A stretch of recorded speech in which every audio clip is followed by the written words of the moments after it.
Nagkakatensyon ngayon ang Israel at Lebanon at Syria, lalong-lalo na sa mga border nito. Samantala, tinira naman ng Israel ang airport ng Syria at nawasak ito. Sa mga giyera na gaya nito ay napaka-importante ng airport sapagkat dito lumalanding at nagpapalipad ng airplane. Samantala, nabisto naman ang plano ng Hamas na pasabugin o atakihin ang mga schools at youth center ng Israel. Ito ay nabisto dahil sa isang bangkay ng Hamas. Nakuha nila ang naturang dokumento sa isang bangkay ng Hamas at doon nakadetalye ang mga plano kung paano nila salakayin ang mga schools at youth center ng Israel. Samantala, niratrat naman ng Israel ang grupong Hamas na kumubkob sa base militar ng mga Israelita. At dahil sa kabisado ng Israelita ang bawat sulok ng kanilang mga base militar ay madali nila itong nakontrol. Naaresto nila ang 25 na militant Hamas, samantala 60 naman ang kanilang napatay dahil ito ay lumaban. At good news dahil nabawi ng mga Israelita ang mahigit 250 na mga hostages ng grupong Hamas. Wala pa ring humpay ang grupong Hamas at patuloy pa rin sa kanilang pag-atake sa Israel gamit ang kanilang mga bomba at missiles. Subalit, nai-intercept ito ng mga Israelita gamit ang kanilang Iron Dome at sa ere pa lang, ito ay sumasabog na. Nag-anunsyo si Netanyahu sa Gaza na kinakailangang lisanin nila ang Gaza sa loob ng 24 oras bago nila atakihin ang militanteng Hamas. Naglabas din naman ng statement ang Hamas official na huwag daw lisanin ng mga Palestinian ang Gaza. Nanawagan ang grupong Hamas sa mga bansa na may galit sa Israel na makiisa sa gyerang ito. Nagbabala rin naman ang US na kung sino man ang sasawsaw sa gyerang ito laban sa Israel, hindi sila mangingiming durugin ito sapagkat poprotektahan daw nila ang kanilang aliado. Samantala, inanunsyo din naman ng Germany at NATO na kanila nang ipapagamit ang kanilang mga jet fighter at magbibigay daw sila ng maraming bomba. Kung kayo ang tatanungin mga kaibigan, karapat-dapat lang ba na tumulong dito ang Germany at NATO at US?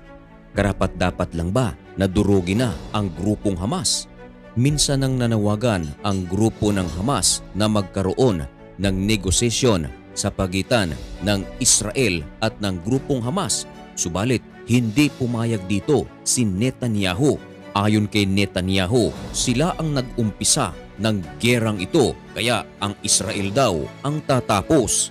Marami ng mga buhay ang nasawi dahil sa patraidor na pag-atake ng grupong Hamas sa Israel.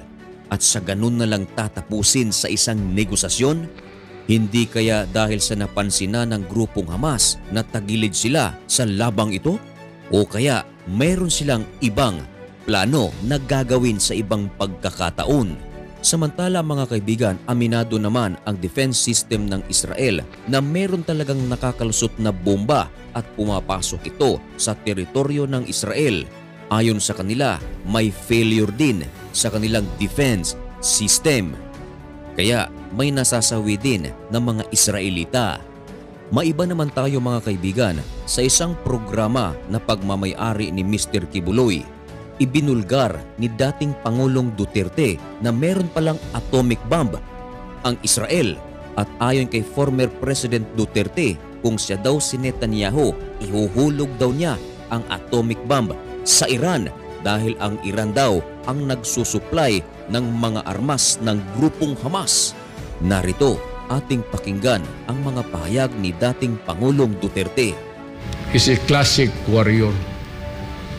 Hindi yan pampolitiko si warrior. You know, his brother died fighting the terrorists.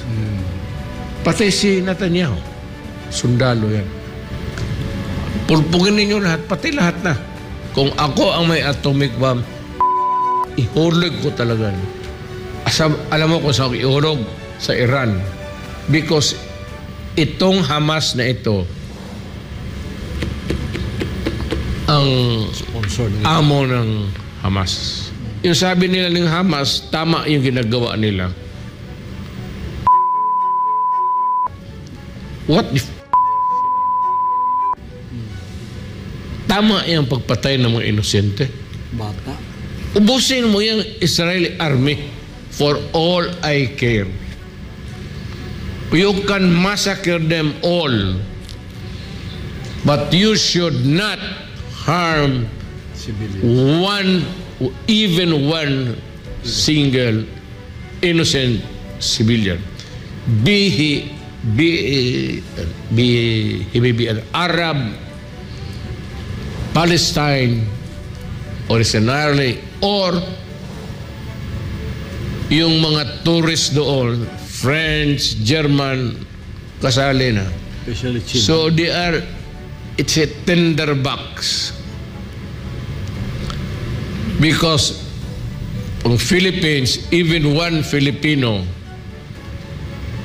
ang ginawa mo sa ganon, I will go to war.